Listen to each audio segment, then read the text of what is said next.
Portez. Sam. Présentez. Sam. Attention pour la montée des couleurs. Envoyez.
Je vous souhaite très bonne et heureuse année 2025, à travers vous donc à tout le personnel travaillant à l'institution présidente du Faso. Je souhaite que 2025 soit une année pleine de santé pour vous, votre famille et vos proches, pour que vous puissiez donner le maximum de vous-même dans le travail pour le bonheur de notre peuple. Que 2025 soit une année où vous verrez tous vos projets donc couronnés de succès, de prospérité, et surtout, que tout au long de l'année, que Dieu guide donc notre action, nous protège et veille sur nous. Je souhaite aussi rappeler à tout un chacun que la lutte contre l'impérialisme doit être donc intégrée dans nos gènes maintenant. Ça doit être une lutte qui se mène de façon implacable et tous les jours. Parce que beaucoup de gens n'ont pas compris ce que c'est que cette lutte jusque-là. Nos vaillantes forces combattantes sont sur le terrain. Ils mènent le combat contre les valets manipulés, ces criminels qui écument nos campagnes tous les jours et tiennent bon pour amener la paix dans notre cher Faso. Autant ils le font, nos masses populaires laborieuses, que sont les agriculteurs, les éleveurs, se battent aussi également pour qu'on puisse atteindre l'autosuffisance alimentaire à travers donc l'accompagnement de tous les techniciens du ministère de l'Agriculture. C'est très important. Et autant qu'eux aussi se battent dans l'administration, nous devrons nous battre pour changer de mentalité. Cette décolonisation mentale, c'est la partie la plus difficile. Et c'est pour ça que nous tenons à vous rappeler constamment qu'il faut changer de mentalité, revenir à nos sources et nous battre. Et c'est ça aussi le combat contre l'impérialisme. Toutes les occasions nous sont offertes pour pouvoir comprendre l'impérialisme, ses manifestations. Quand je prends dernièrement les propos d'Emmanuel Macron sur l'Afrique, eh bien, tout Africain conscient devrait donc comprendre très vite tout ce qu'il a pu nous dire et qu'est-ce que ça signifie. Le général Tiani a dit il n'y a pas longtemps du changement donc de tactique ou de stratégie des forces françaises en Afrique, et je pense qu'il est venu le confirmer. Il s'agit de dissoudre et de garder un dispositif socle. Et Emmanuel Macron l'a si bien dit qu'on ne peut que le remercier pour cette sincérité, même si certains ont voulu mettre la poudre aux yeux de leur population, mais la réalité finit par rattraper aussi. Ils ne partiront pas de certains pays, ils ont juste dissous le dispositif. Vous ne les verrez plus dans des bases, mais dans les ambassades, ils seront là. Ils vont constituer des sociétés de sécurité pour sécuriser leurs sociétés qui existent dans ces pays-là. Mais les soldats seront là, mais vous ne les verrez plus en tenue ou rassemblés dans des bases. C'est tout ce que ça veut dire. Ils vont se réorganiser, mais seront là. Il a parlé de politesse vis-à-vis de certains chefs d'État en leur donnant la primauté d'annoncer donc la rupture ou le départ des forces françaises. Ça nous importe peu, on peut dire. Mais tout ce que nous savons, c'est que si vous voulez une rupture avec ces forces impérialistes, c'est simple, on dénonce les accords. Tout commence par là-bas. Je pense que l'exemple du Tchad, en tout cas, est palpable. Ils ont commencé par dénoncer les accords. Sinon, si on ne dénonce pas les accords, juste dire que les bases quittent, on n'a rien fait. Parce que le problème se trouve dans les accords coloniaux de défense qui ont été signés depuis l'indépendance. Le plus dangereux n'est pas ceux-là que vous voyez dans les bases. Le plus dangereux, ce sont les conseillers militaires. Les conseillers militaires existent dans tous ces pays. Ils ont existé au Burkina aussi jusqu'en fin 2022, jusqu'à ce que nous prenions nos responsabilités. Et qui sont ces conseillers militaires? C'est ceux-là qui sont censés mettre en pratique la politique de la France ici. Ils doivent travailler à rendre nos armées très faibles pour que la France puisse toujours avoir l'argument d'exister ici. Sous Blaise Compaoré, ils avaient réussi. Nos sentinelles prenaient donc la garde avec des bâtons. C'est ça que la France veut de nos armées. Lorsque nous arrivons à cette étape, nous n'avons pas le choix que de vouloir qu'ils viennent s'installer. Mais l'armée burkinabé a réussi à un moment donné à se débarrasser des conseillers militaires. Malheureusement, je pense qu'en 2019, après l'opération au Tapuanou, où ces Français ont vu que l'armée burkinabé avait encore une capacité de réagir au terrorisme, ils ont appelé le chef d'état-major en France, ils l'ont instruit de reprendre les conseillers militaires dans toute la structure.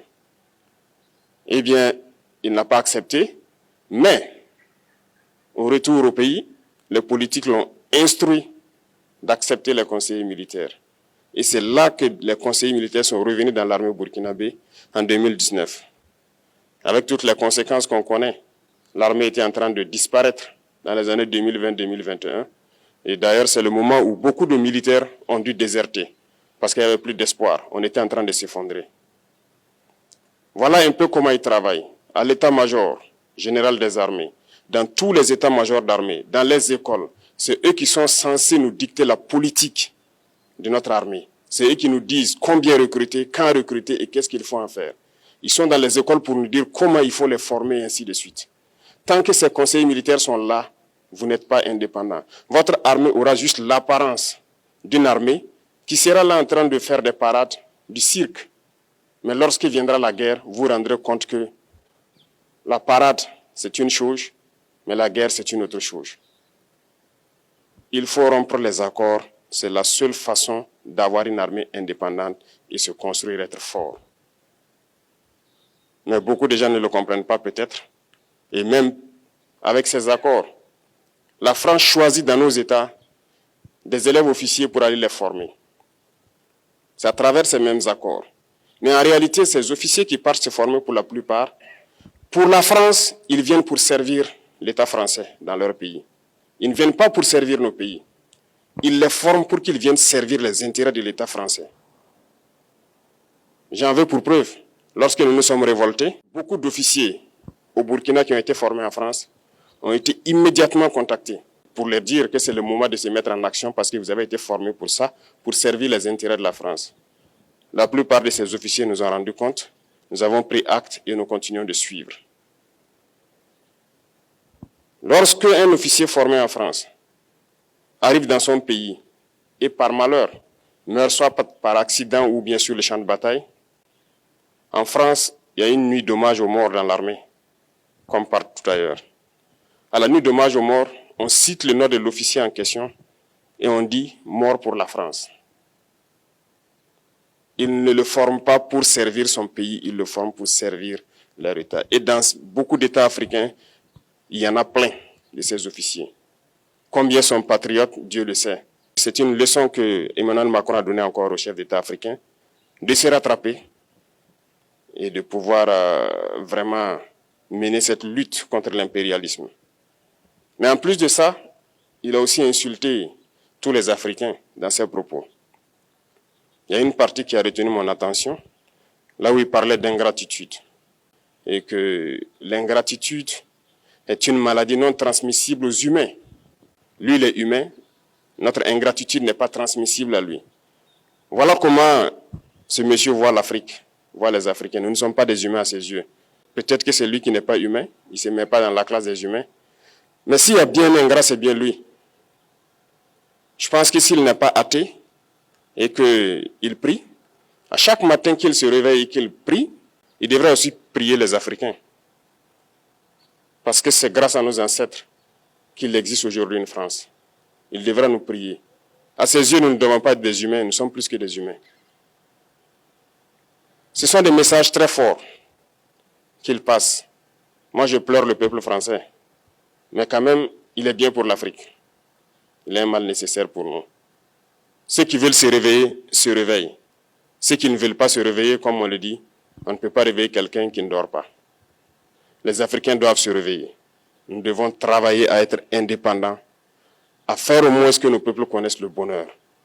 Et la lutte contre l'impérialisme, c'est ça. Il faut décoloniser les mentalités, prendre en compte toutes ces données-là, parce que le monde nous donne tellement d'exemples à voir. Pour eux, il n'y a pas de morale. Ils peuvent vous désigner aujourd'hui terroriste, mais demain, vous êtes un héros. Par leur simple bouche, ils décident de ce qu'ils font. Ils parlent de démocratie, mais ils se font eux-mêmes des coups d'État constitutionnels entre eux. Ils parlent des droits de l'homme, mais ils déciment des populations ailleurs. L'Africain doit se réveiller, l'Afrique doit se réveiller. Et le combat contre l'impérialisme est permanent. Et je vous invite à incorporer ce combat, à travailler en sorte que nous soyons réellement indépendants, que nous soyons autosuffisants et que nous puissions nous développer, connaître le bonheur, ce à quoi notre peuple aspire. Merci, je vous souhaite une très bonne journée, une très bonne semaine et une très bonne année. Et que, à la fin de cette année 2025, en faisant la rétrospective, nous devrons nous dire que nous avons apporté un grand plus à notre nation. Merci beaucoup à tous, que Dieu vous bénisse et que Dieu protège notre chère patrie. La patrie ou la mort, nous vaincrons.